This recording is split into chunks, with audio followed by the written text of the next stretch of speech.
Shalom teman-teman sekalian, salam berkah dan salam sejahtera saya ucapkan. Selamat bertemu sekali lagi. Semoga saudara, saudari semua sehat dan ceria di dalam Tuhan.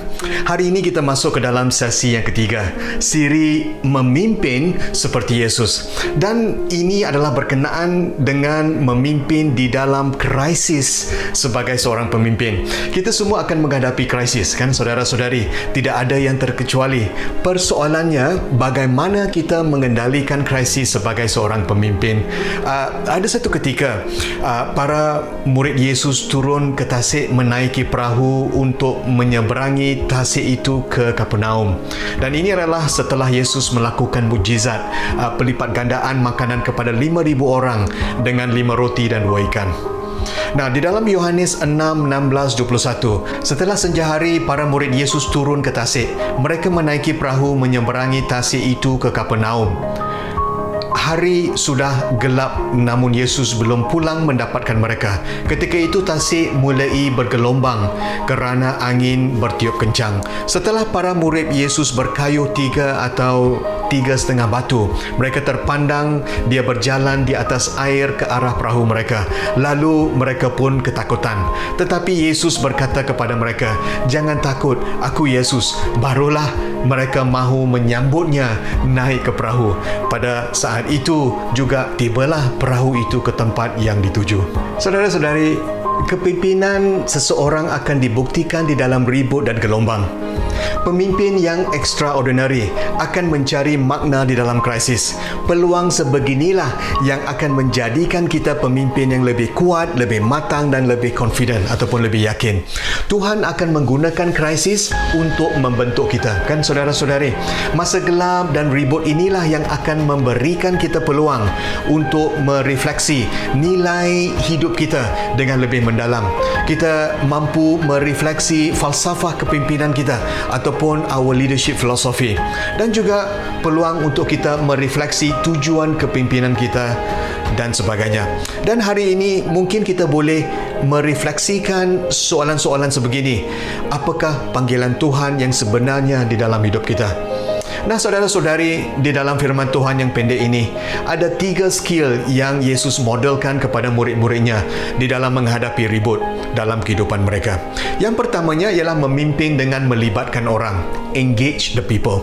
Yesus melibatkan murid-muridnya di dalam krisis. Yesus dan murid-muridnya bersama di dalam bot semasa ribut berlaku. Ya, mukjizatnya ialah Yesus berjalan di atas air untuk bersama dengan murid-muridnya. Tetapi perspektif yang penting yang mahu saya sampaikan, yang mahu saya kongsikan di sini ialah Yesus bersama dengan murid-muridnya di dalam krisis. Sebagai seorang pemimpin, kita harus melibatkan diri secara konstruktif dan sensitif di dalam krisis supaya kita dapat menolong mereka menemui makna di dalam krisis. Maksudnya kita mendengar, kita menenangkan, kita menolong mereka untuk melihat kepada Tuhan.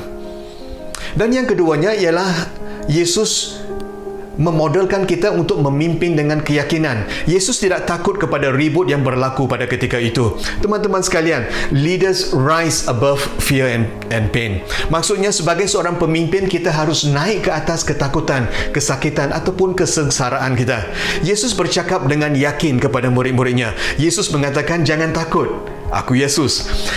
Bagi kita, saudara-saudari, keyakinan kita sebagai seorang pemimpin adalah di dalam Yesus Kristus. Apabila kita tahu sumber kekuatan kita datangnya daripada Tuhan, dengan secara natural, kita akan bercakap dengan penuh keyakinan ataupun confident. Kita akan bercakap dengan penuh keterbukaan. Kita akan bercakap dengan penuh kedamaian. Kita akan bercakap dengan penuh kebijaksanaan dan sebagainya. Kita akan belajar dan bertumbuh di dalam pengalaman tersebut dan mendorong orang lain melakukan yang sama. Amin, saudara-saudari. Dan yang ketiga yang boleh kita pelajari dan terakhir ialah memimpin dengan integriti tujuan. Maksud saya ialah memimpin dengan integriti, maksudnya lebih daripada kita bersandar kepada Tuhan dan janji-janji firman Tuhan, itu adalah penting. Kita juga harus menyentuh hati mereka dengan integriti, dengan keterbukaan. Kadang-kadang di dalam krisis kita selalu menggunakan perkataan klise seperti Tuhan peduli atau semuanya di dalam tangan Tuhan dan sebagainya. Tetapi apa yang penting di dalam krisis ialah mereka mahu melihat hati kita. Mereka mahu melihat kita membantu mereka memahami dan discover tujuan mereka. Kita melibatkan diri kita, kita kotorkan tangan kita, get our hands dirty di dalam menyelesaikan masalah krisis kita. Kita tidak menjadi reaktif secara emosional, tetapi mempunyai capacity yang lebih untuk connect dengan orang lain di dalam krisis. Dan connection inilah yang dari hati ke hati, terutama sekali di dalam krisis. Di sini kita lihat, hanya apabila mereka melihat Yesus yang sebenarnya, barulah mereka menjemput Yesus naik ke perahu, kan saudara-saudari. Inilah panggilan Tuhan kita sebagai pemimpin. Kita memimpin dengan integriti. Jadi saudara-saudari, inilah peringatan kita sebagai seorang pemimpin.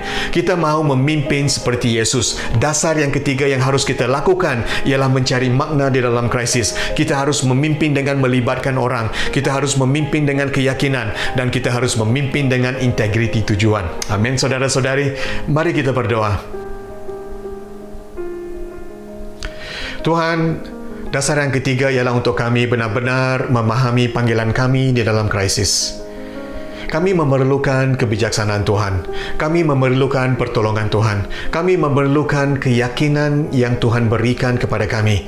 Kami memerlukan urapan Roh Kudus-Mu untuk kami melakukan yang terbaik untuk Tuhan. Hari ini kami serahkan diri kami ke tangan-Mu untuk di dalam kami memimpin di dalam krisis yang sekarang ini dan untuk krisis yang akan datang. Di dalam nama Yesus Kristus kami berdoa. Amin. Amin. Amin. Terima kasih saudara-saudari. Sampai kita bertemu sekali lagi. Tuhan memberkati. Shalom.